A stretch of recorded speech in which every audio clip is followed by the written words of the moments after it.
सतयुग में राजा हरिश्चंद्र के साथ ये घटना घटी थी और कलयुग में आज हमारे साथ ही ये घटना घटी है।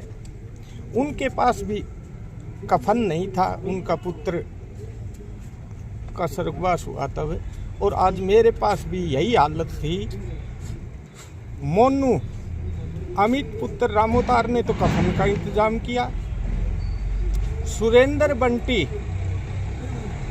महेंद्रगढ़ से उन्होंने सवरत भेजा और किराया देने की कही, और राकेश गर्ग खुडाना वाले ने गाड़ी का जो जाएगी हमको लेके उसका किराया भेजा, 10,000 रुपये एक बार भेजे। जो चंडीगढ़ गया था उन्होंने मदद की और अब 10,000 रुपये की मेरी मदद की है। पर मैंने सबको ये कहा कि भाई मैं मेरे बच्चे के दाह संस्कार में जो भी पैसा लगेगा वो मैं री करूँगा। लेकिन वो रथ जो सुरेंद्र बंटी ने भेजा था वो छोटा था। फिर मैंने एसडीएम साहब डॉक्टर जितेंद्र जी व कानूगो जाखड़ साहब से रिक्वेस्ट की, तो एसडीएम साहब ने हमारी रिक्वेस्ट को स्वीकार किया और हम आध घंटा लेट तो हुए पर व्यवस्था करके और हम पीड़ितों का सहयोग किया।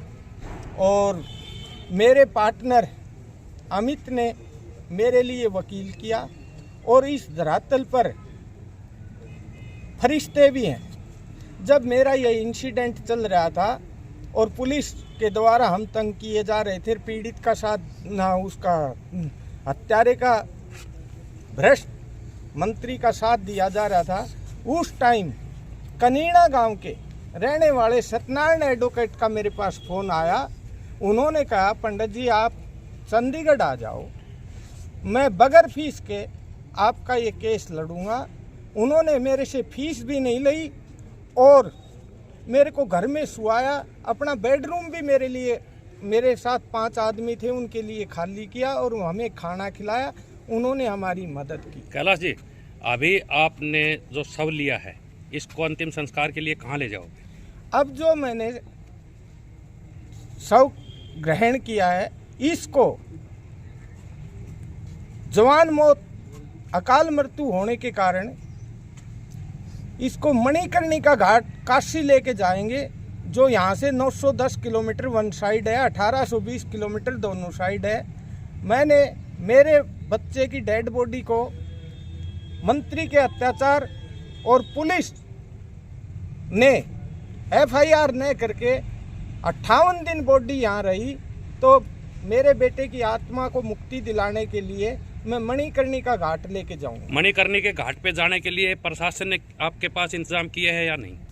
मैंने अभी बताया था, एसडीएम साहब और कानूगो जाखड़ साहब ने और यहाँ की तहसील के पूरे प्रशासन ने मेरी रिक्वेस्ट पे इन्होंने इंतजाम करके दिया, एम्बुलेंस मंगवाई। सर कितने दिन के बाद आप ये शव ग्रहण कर रहे हैं?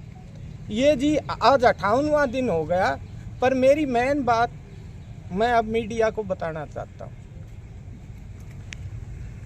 आइयो है जय भगवान, उसने अत्याचार की अति की हमारे साथ और हत्यारों और भ्रष्ट मंत्री का साथ दिया।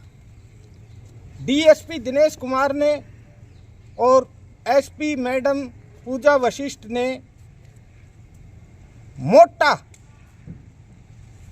भ्रष्ट और हत्यारे मंत्री और उनके 8 आदमियों से लेकर के और हमारे को न्याय नहीं लेने दिया। और एसएचओ कनीना मुकेश कुमार सदर के भी हाथ बांध दिए।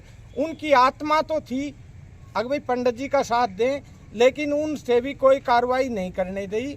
मैं तो जनता जनार्दन और परमात्मा से एक ही अपील करता हूं, इस भ्रष्ट पूर्व मंत्री रामविलास शर्मा हत्यारे और इसके साथियों का साथ देने में कैबिनेट का मंत्री इंद्रजीत उसके घर पे पुलिस प्रशासन और सरकार पे दबाव बनाने के लिए गया, और अनिल विज जो परिवहन मंत्री है वो भी इसका मित्र था। इसने अनिल विज ने भी अपनी छवि को खराब किया है।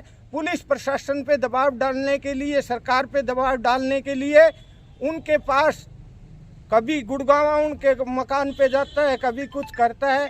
मेरे को न्याय नहीं लेने दिया। फिर मैंने क्या सोचा, अगर भाई न्याय नहीं मिलेगा, लड़का तो मर ही गया और न्याय मर गया, तो इस बेलगाम भ्रष्ट एसपी जिसने मेरे को ठगा, मेरे को ये कहा अगर मैं आपकी बेटी समान हूं, आप इन 7 आदमियों को तो मैं अभी अरेस्ट करके FIR कर दूंगी, इस रामविलास को छोड़ दो। तो मैंने कहा नहीं, जो मेन दोषी है उसको कैसे छोड़ दें। मेरे को बंटी सेठ ने बुलाया, DSP और SHO बंटी के पास गए, आगे एक बार SP के पास, चलो मैं गया, मैं भाई हमारी जिला की अधिकारी है, हम जाएंगे। तो उसने यही कहा कि इस एक को छोड़ दो, इन 7 को कर दूंगी। फिर प्रशासन ने मेरे पास भरत सिंह चेयरमैन, जसराम पहलवान एशिया चैंपियन और श्री राम शर्मा और बंटी और राकेश गर्ग खुडाना वाले को मेरे पास भेजा। कैलाश जी को एक ही बात समझा दो कि इस मंत्री को अन्य में ले लो, इन पे कार्रवाई हो जाएगी। इन्होंने मंत्री से इतना मोटा पैसा ले रखा था और उसका ऐसा प्रभाव था कि हम पीड़ितों को न्याय नहीं लेने दिया। फिर हमने कोर्ट की शरण में जाना पड़ा। कोर्ट ने, हमारी पुलिस नहीं कर रही थी, हमारी प्रेयर स्वीकार करके और ऑर्डर के साथ लगा दी। हमारी तो एक तरह से FIR हो गई वहाँ कोर्ट तो में। कैलाश जी, आप एक चीज़ और बताइए हमें कि अभी जो आपने शव लिया है, ये आप घर होके के जाओगे या सीधे यहाँ से? देखो जी, हम इन प्रशासन की वजह से हमारा हिंदू रीति रिवाज का वो अधिकार छीन लिया था। 58 दिन तक डेड बॉडी रखवाई, मैं 12 दिन बैठा रहा। इस पुलिस प्रशासन के कान पे जूं नहीं रहेंगी। लेकिन मैंने एक चीज देखी जी, छोटा प्रशासन जितना था, जितने अधिकारी थे, CID वाले थे, उनकी आंखों में आंसू भी थे और उन्होंने हमारा पूरा सहयोग किया। लेकिन जो पोस्ट पे, सीट पे थे, SI जय भगवान, SHO मुकेश पे भी पूरा दबाव था और DSP ने और SP ने इनने अत्याचार की हद कर दी। ठीक है।